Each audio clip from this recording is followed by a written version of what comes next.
Olá, você confere agora as principais notícias e as reportagens da nossa equipe. Uma pesquisa apontou que a Coronavac é segura e produz resposta imunológica em crianças e adolescentes. Um estudo feito por cientistas do laboratório Sinovac na China garantiu que a vacina Coronavac é segura para crianças e adolescentes entre 3 e 17 anos.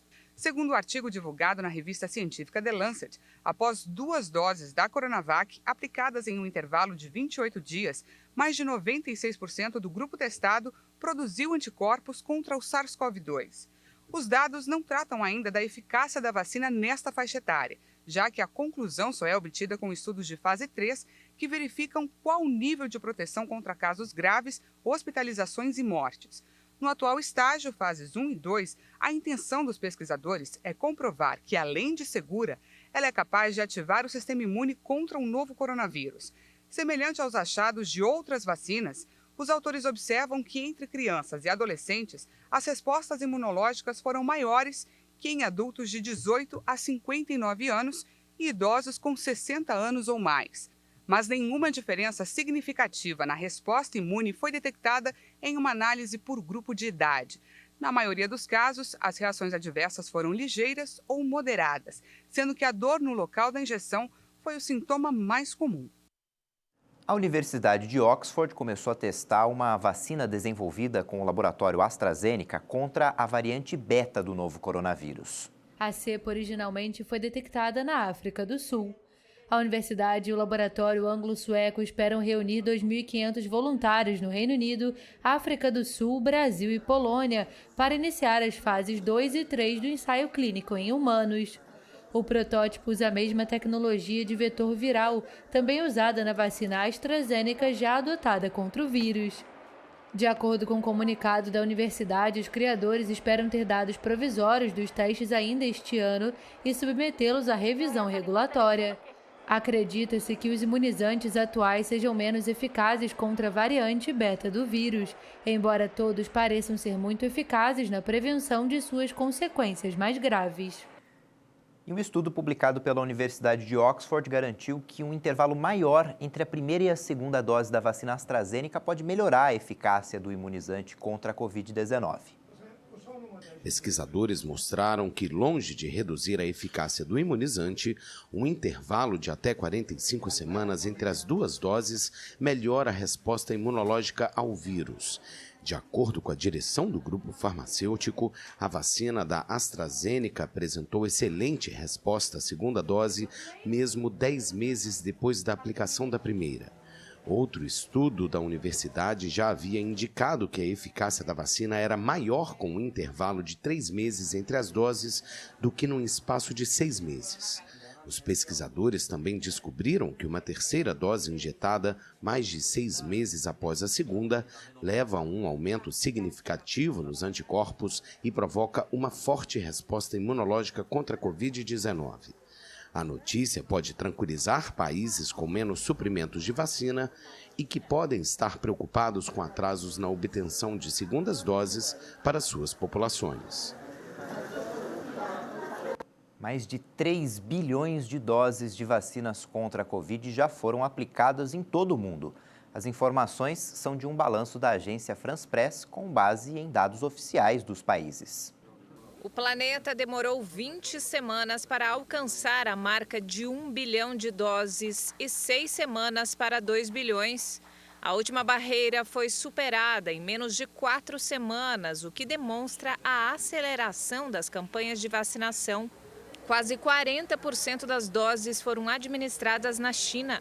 Índia e Estados Unidos completam o pódio ocupado justamente pelos 3 países mais populosos do mundo. Levando em consideração a população entre os países com mais de 1 milhão de habitantes, os destaques são os Emirados Árabes Unidos, o Bahrein e Israel. Nos 3 casos, mais de 60% da população está completamente vacinada. No Brasil, a média é de 46 doses administradas para cada 100 habitantes, ficando à frente do México, Colômbia e Peru. Os países grandes da União Europeia, como Alemanha, França, Itália e Espanha, têm quase 1/3 de suas populações completamente imunizadas. Apesar da polêmica que provocou, a vacina da AstraZeneca é a mais distribuída e aplicada no mundo, em quase 80% dos territórios. A pandemia da Covid-19 aumentou um abismo social na área da educação no Brasil. Pesquisas feitas nos últimos meses apontaram que milhares de alunos desistiram dos estudos no ano passado e esse ano. Os reflexos dessa evasão deverão ser sentidos nos próximos anos. Uma pesquisa feita pelo Datafolha, apresentada no começo deste ano, apontou que aproximadamente 4 milhões de estudantes brasileiros entre 6 e 34 anos deixaram as aulas em 2020, o que significa 8,4% de evasão escolar. Na educação básica, a taxa é ainda maior. 10,8% dos alunos abandonaram os estudos. Quando a pandemia chegou, o Marcos cursava o 4º semestre da faculdade de jornalismo. Ele até tentou acompanhar as aulas remotas ofertadas pela universidade, mas não se adaptou e decidiu trancar o curso. A pandemia começou, eu estava no 3º semestre. Concluí, fui para o 4º, na metade do 4º semestre eu vi que não era a mesma coisa de estar presencial na escola, né? O Marcos não foi o único a desistir dos estudos. A pandemia fez com que muitos alunos abandonassem no meio do caminho. Sem dúvida nenhuma, neste momento, a evasão ela se agravou em função de todas as dificuldades que a pandemia tem trazido à educação. Do ponto de vista geral, macro, o problema mais significativo que essa evasão e que essas dificuldades na educação provocadas pela pandemia é a desigualdade de oportunidades. As pessoas mais pobres, elas não têm uma estrutura doméstica para enfrentar a pandemia. Nós temos muitas crianças que vão para a escola para comer. E os reflexos do fechamento das instituições de ensino durante a pandemia terão impacto em diversos setores, inclusive no produto interno bruto do país por décadas. É o que aponta um estudo da Secretaria de Política Econômica. O levantamento tem como base o nível de aprendizado e a produtividade no mercado de trabalho de pessoas que participariam da atividade econômica no futuro. Segundo a secretária nacional da Juventude, a desistência escolar afeta diretamente a renda da família. A gente não consegue nem mensurar os problemas que vai causar, porque existem estudos do Fórum Econômico Mundial, por exemplo, que eles falam sobre o impacto da perda de um ano escolar na renda futura, né, desses jovens. Tem estudos que falam que diminui entre 3%, 5% por ano perdido. Segundo especialistas, para cobrir essa lacuna educacional deixada pela pandemia, a educação precisará ser repensada. Só assim será possível recuperar o que ficou para trás. E eu acho que agora cabe a nós refletirmos e estudarmos como recompor, né? Que não significa recuperar, significa assumir o que aconteceu, reestruturar o processo e pensar no que vai ser para frente. Algumas pessoas disseram que a educação vai mudar muito pós-pandemia. É óbvio que houve um aceleramento das tecnologias na educação, mas veja bem, o mais importante que eu senti entre os meus alunos é que o contato pessoal, que a interação, o exemplo, a discussão ética, a discussão da referência profissional, que você passa aos seus alunos, isso não se atribui pelas plataformas de educação, pelas plataformas de interação. Isso é pessoal. Não vai existir uma educação sem a presença das pessoas. Depois do intervalo, você vai saber em que país a superpopulação de gatos virou um problema. Até já!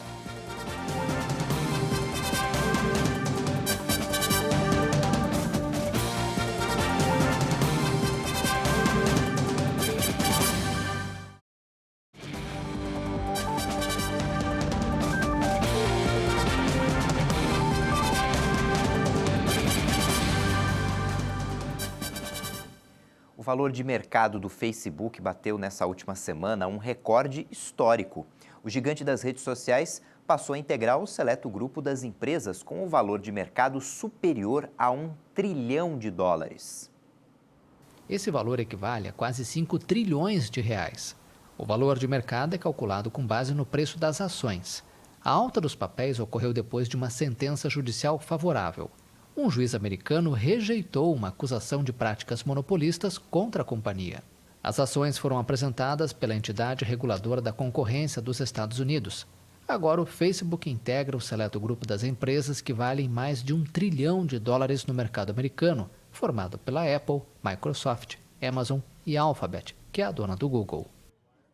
Populações das cidades costeiras estão na linha de frente climática. Muitas já sentem o poder destrutivo das águas, como é o caso dos moradores da cidade de Florianópolis, em Santa Catarina, no Brasil. Por milhares de anos, os povos construíram suas grandes metrópoles ao longo do contorno das costas, confiantes no inofensivo vai e vem das marés. Mas agora, esta força está se tornando uma desvantagem, enquanto as mudanças climáticas elevam o nível dos oceanos, redesenhando o mapa e colocando centenas de milhões de pessoas em risco.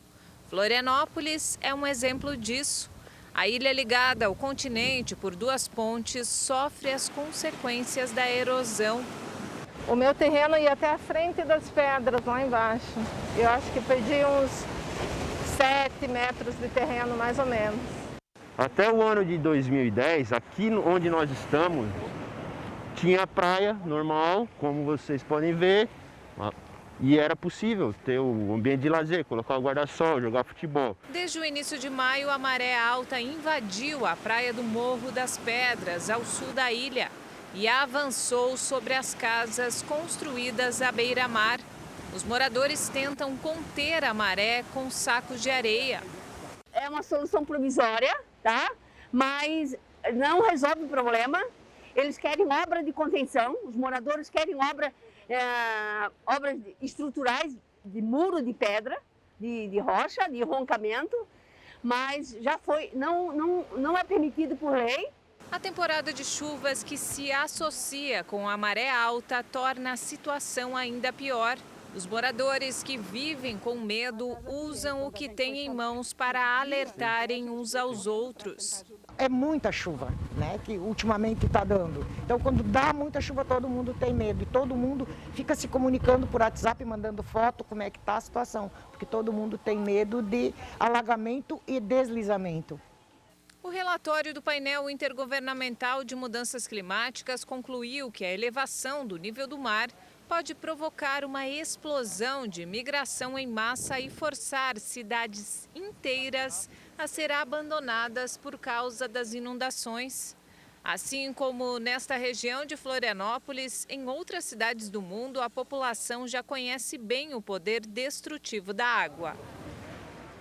O quadro Cabeça de Mulher, de Picasso, foi recuperado pelo governo da Grécia. Essa obra tinha sido roubada da Galeria Nacional de Atenas.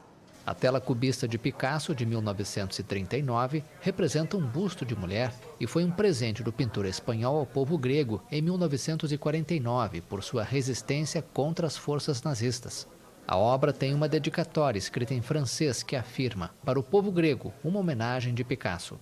O quadro foi recuperado na zona rural de Careteia, a 45 quilômetros de Atenas. No mesmo local foi encontrado outro quadro do holandês Piet Mondrian, de 1905, que também havia sido roubado. A obra de Picasso foi furtada em janeiro de 2012.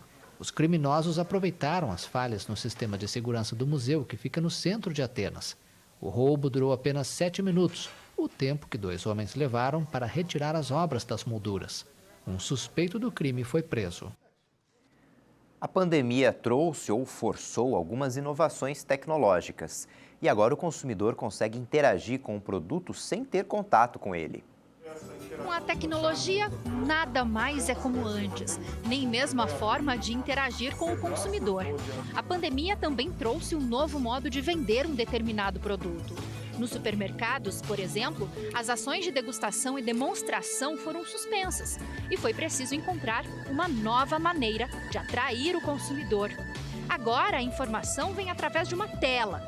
É assim que deve ser daqui para frente. Com a pandemia, muita gente ficou com receio de tocar nos produtos quando vai numa loja para comprá-lo, por exemplo. Com essa tecnologia, nada disso mais é necessário. Dá para interagir com o produto sem precisar encostar nele. Tá tudo aqui, na tela, diante dos seus olhos. O uso de sensores, o que você vai passar na frente de um produto, ele vai falar com você, ou você vai fazer um gesto e vai acionar um determinado conteúdo, né, em vídeo, para que você tenha informação sobre aquele produto. São tecnologias que estão sendo demandadas pela necessidade da falta de toque, né? Pelo padrão novo de higiene, né, que os consumidores estão se habituando hoje, onde você não pode tocar ou provar algum produto no ponto de venda, como foi feito durante décadas, né? A gente está sendo colocado num novo degrau de desafio, onde a gente é obrigado a entregar essa informação qualificada para o consumidor, quer dizer, uma comunicação boa, dirigida ali no ponto de venda, que aumente vendas, mas que também preserve a saúde do cliente. Em muitas lojas, não veremos mais promotores de venda, mas sim um monitor onde o consumidor, apenas com gestos ou por presença, consegue disparar o conteúdo informativo a respeito de um determinado artigo. Embarque imediato para França, Itália. Dá só uma olhada nessa máquina de lavar roupas. Todas as informações de como ela funciona estão ali dentro, com imagens que interagem com quem pretende comprá-la. Essas coisas de você fazer, por exemplo, um produto piscar no ponto de venda, ou ele falar com o consumidor, isso tudo aumenta a venda. A verdade é que isso explode a venda, né? Porque a pessoa está ali olhando a marca e ela vai ser estimulada a comprar um determinado produto. Agregando o novo, agregando o celular do cliente, onde ele pode abrir um QR Code, nesse QR Code ele pode receber informação, ou esse QR Code liberar uma amostra, por exemplo, num display que solta ali uma esfera com uma amostra, fazendo um sampling físico e digital, onde eu vou rastrear esse consumidor, vou poder falar com ele depois do momento que ele recebeu a sua amostra, ou essas coisas touchless, né? Esse conteúdo que a gente faz de interatividade sem tocar. Então tem muita coisa que vem das novas tecnologias que vão trazer melhorias a coisas, formatos antigos que a gente aplicava em ponto de venda, cujo objetivo era impulsionar a venda e permanece igual. No futuro, as aquisições das pessoas devem ser resultantes de experiências sensoriais. Para isso, serão combinados diversos recursos e técnicas de iluminação, ambientação e som, até estímulos que abrangem todos os sentidos. Você tem 5 sentidos para a gente atingir, então você pode receber um estímulo visual, auditivo, tátil, né, olfativo, por degustação. A ideia é que você consiga fazer isso da forma antiga, a degustação, a demonstração, o sorteio, a amostragem, e também do jeito novo, onde você tem as tecnologias sem toque, né, que você, por gestual, você consegue acionar, por exemplo, um conteúdo interativo que você vai receber informação de um cosmético, ou mesmo jogar um videogame ali no ponto de venda. Quer dizer, a gente tentar fazer essas experiências serem mais touchless. Comunidades indígenas da Guatemala disputam um torneio de um esporte com bola muito mais antigo do que o futebol, a pelota maia. Uma bola de borracha quica de quadril em quadril entre equipes rivais. Os indígenas guatemaltecos usam um esporte ancestral, a pelota maia ou bola maia, para saudar a chegada do verão, um ritual que mantém vivo um legado histórico. Estamos fortalecendo a identidade cultural dos jovens por meio do esporte, no caso, o antigo jogo de pelota maia. Sem um campo oficial para a disputa, eles usam uma quadra de basquete, o que não diminui o entusiasmo. Em equipes de 4, os jogadores devem tentar passar a bola de borracha através da linha final da quadra adversária para marcar. Não se pode usar os pés ou qualquer outra parte do corpo. Nesta versão do jogo da pelota maia, apenas o quadril pode ser usado e cada equipe só pode bater na bola uma vez. Há 2 anéis de metal pendurados a 3 metros de altura. Se um jogador fizer a bola passar por eles, a equipe ganha a disputa imediatamente. Historicamente, na parte Mesoamérica. Pela história, foi na Mesoamérica do mundo maia que o primeiro esporte a usar uma bola de borracha foi criado. Pelota de caucho de hule. Em breve, muitos vão lutar para se classificar no torneio mesoamericano que será disputado em dezembro no México. A tocha olímpica não vai circular pelas ruas durante o revezamento na capital japonesa, Tóquio. A decisão veio depois do aumento de casos de Covid-19 na região. O novo roteiro do revezamento da tocha olímpica por Tóquio foi anunciado pelas autoridades japonesas e pelo comitê organizador dos Jogos. Em vez de cruzar vias públicas, a tocha será carregada diariamente apenas em espaços designados para a celebração do evento. O revezamento está previsto para começar no dia 9 de julho e deve se estender até o dia 16. Entre os dias 17 e 23, data de cerimônia da abertura do mega evento, a tocha passará por outros locais a serem definidos. Por conta da pandemia, a programação ainda pode sofrer alterações.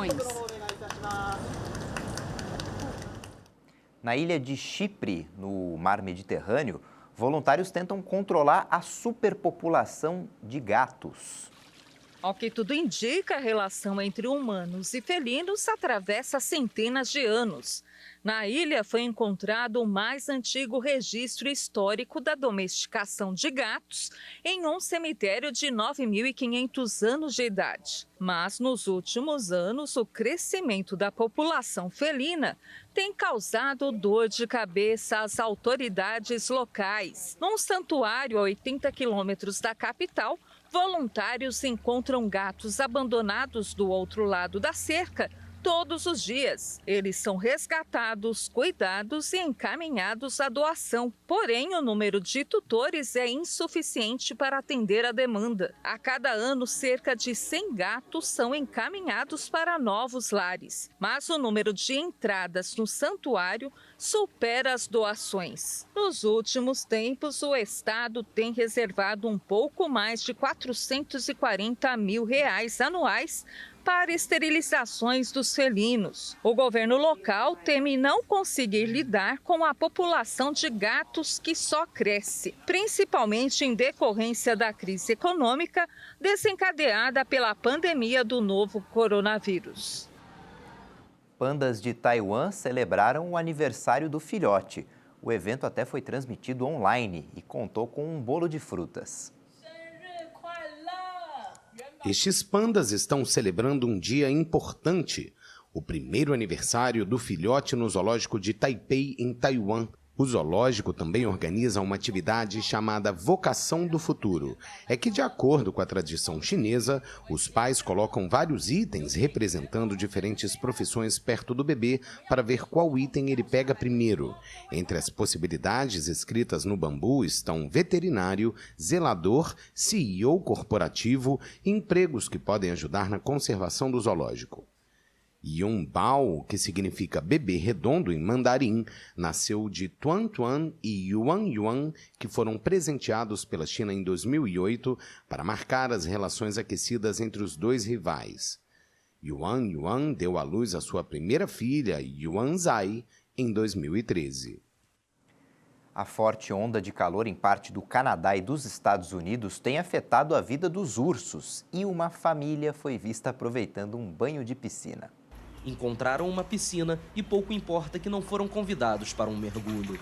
Os donos da casa na Colômbia Britânica filmaram a mamãe urso e seus 2 filhotes aproveitando o momento. A forte onda de calor atinge especialmente o oeste do país e partes dos Estados Unidos, forçando o fechamento de escolas e clínicas de vacinação contra a Covid. As temperaturas subiram bem acima das médias sazonais do estado americano do Oregon aos territórios árticos do Canadá. E os meteorologistas alertam que o pior ainda está por vir. Devido às mudanças climáticas, temperaturas nunca antes atingidas estão se tornando mais frequentes. O calor escaldante, que bate recordes no Canadá e nos Estados Unidos há mais de 80 anos, foi atribuído a um cinturão de alta pressão que retém o ar quente na região. Essa edição fica por aqui. Obrigado pela companhia. Até a próxima edição. Tchau.